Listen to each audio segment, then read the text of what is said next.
Bismillahirrahmanirrahim. Assalamualaikum warahmatullahi wabarakatuh. Waalaikumsalam warahmatullahi wabarakatuh.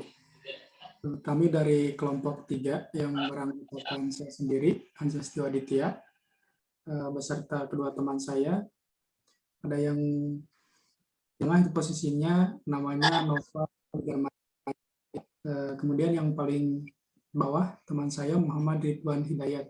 Kami akan mempresentasikan tentang asas-asas kewarganegaraan mata kuliah kewarganegaraan. Untuk mempersingkat waktu, kita langsung saja ke materi. Yang pertama,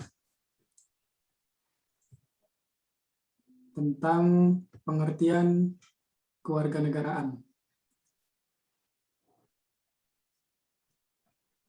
Yang pertama, warga negara adalah orang-orang yang menurut hukum atau secara resmi merupakan anggota resmi dari suatu negara tertentu.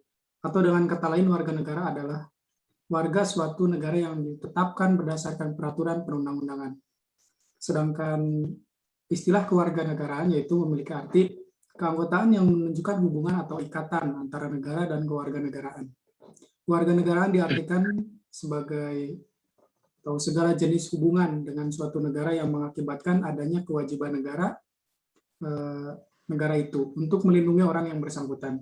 Adapun menurut Undang-Undang Kewarganegaraan Republik Indonesia, kewarganegaraan adalah segala ihwal yang berhubungan dengan negara. Kemudian kewarganegaraan Republik Indonesia diatur dalam Undang-Undang Nomor 12 Tahun 2006 tentang Kewarganegaraan Republik Indonesia. Pengertian kewarganegaraan dibedakan menjadi dua, yaitu kewarganegaraan dalam arti yuridis dan sosiologis, dan kewarganegaraan dalam arti formil dan materi. Yang pertama, kewarganegaraan dalam arti yuridis dan sosiologis. Kewarganegaraan dalam arti yuridis ditandai dengan adanya ikatan hukum antara orang-orang dengan negara. Sedangkan kewarganegaraan dalam arti sosiologis tidak ditandai dengan ikatan hukum, tetapi ikatan emosional, seperti ikatan perasaan, ikatan keturunan, ikatan nasib, ikatan sejarah, dan ikatan tanah air. Kemudian yang kedua yaitu kewarganegaraan dalam arti formil dan materi. Kewarganegaraan dalam arti formil menunjukkan pada tempat kewarganegaraan, dalam arti sistematika hukum, masalah kewarganegaraan berada pada hukum publik.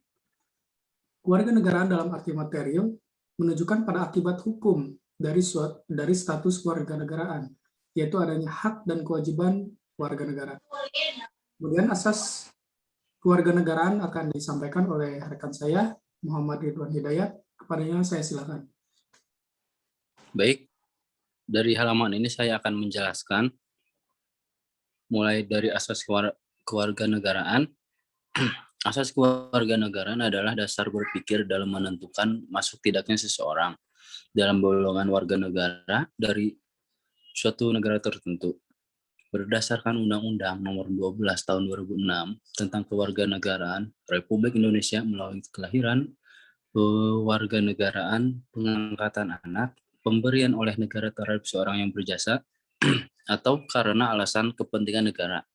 Setiap negara mempunyai kebebasan menentukan pihak yang menjadi warga negaranya melalui penentuan asas kewarganegaraan yang hendak diterapkan.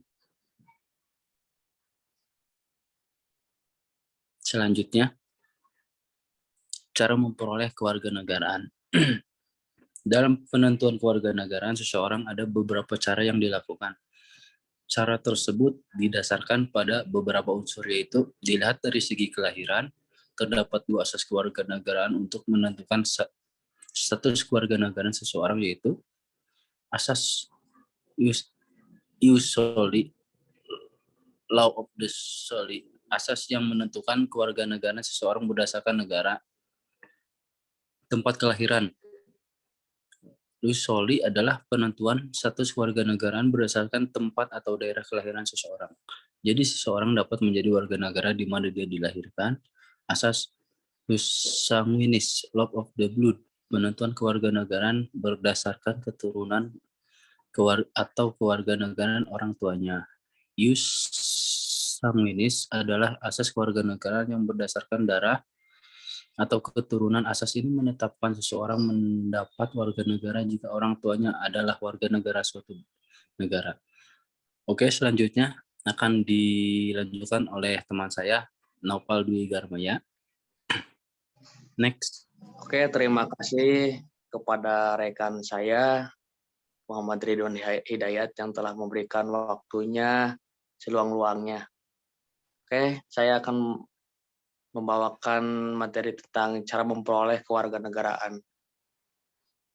Poin 2, kewarganegaraan.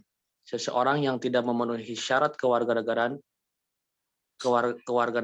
ius soli dan ius sanguinis tetap bisa mendapatkan atau memperoleh kewarganegaraan, yaitu dengan pewarganegaraan atau naturalisasi. Syarat-syarat dan prosedur unsur ini di berbagai negara itu berbeda. Perbedaan tersebut dikarenakan kondisi dan situasi setiap negara itu berbeda. Jadi persyaratan itu menyesuaikan dengan kondisi situasi negaranya. Next.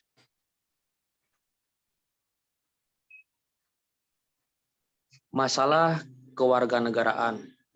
Permasalahan mendapatkan kewarganegaraan diakibatkan karena setiap negara menganut asas kewarganegaraan yang berbeda-beda. Berdasarkan hal tersebut, ada 3 permasalahan kewarganegaraan, yaitu apartheid, bipartheid, dan multipartheid. Apartheid merupakan istilah bagi seseorang yang tidak memiliki status kewarganegaraan. Hal ini disebabkan ada seseorang yang orang tuanya menganut asas berdasarkan tempat kelahiran.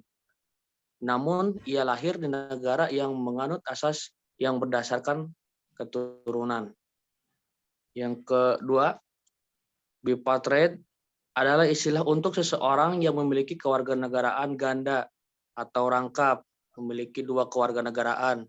Hal ini dapat terjadi jika ada seseorang yang orang tuanya menganut asas kewarganegaraan yang berdasarkan keturunan, ius sanguinis, sedangkan ia sendiri lahir di negara yang menganut asas kewarganegaraan yang berdasarkan tempat kelahiran, ius soli. Multipartheid merupakan suatu istilah untuk seseorang yang memiliki lebih dari 2 kewarganegaraan. Hal tersebut dapat terjadi karena seseorang yang tinggal di daerah perbatasan antara 2 negara, atau juga karena seseorang yang kedua orang tuanya memiliki kewarganegaraan yang berbeda. Next. Mungkin itu saja materi yang bisa saya sampaikan. Kembali ke moderator. Ya, terima kasih kepada teman-teman yang telah menyampaikan materinya. Mungkin demikian yang dapat kami presentasikan. Terima kasih teman-teman sudah menyaksikan dan memperhatikan. Mohon maaf apabila ada kesalahan, dan apabila ada yang ditanyakan, teman-teman bisa komen di bawah karena video ini akan di-upload di YouTube. Mungkin demikian yang dapat kami sampaikan. Mohon maaf apabila ada kesalahan. Billahi taufiq wal hidayah. Wassalamualaikum warahmatullahi wabarakatuh. Waalaikumsalam. Waalaikumsalam warahmatullahi wabarakatuh.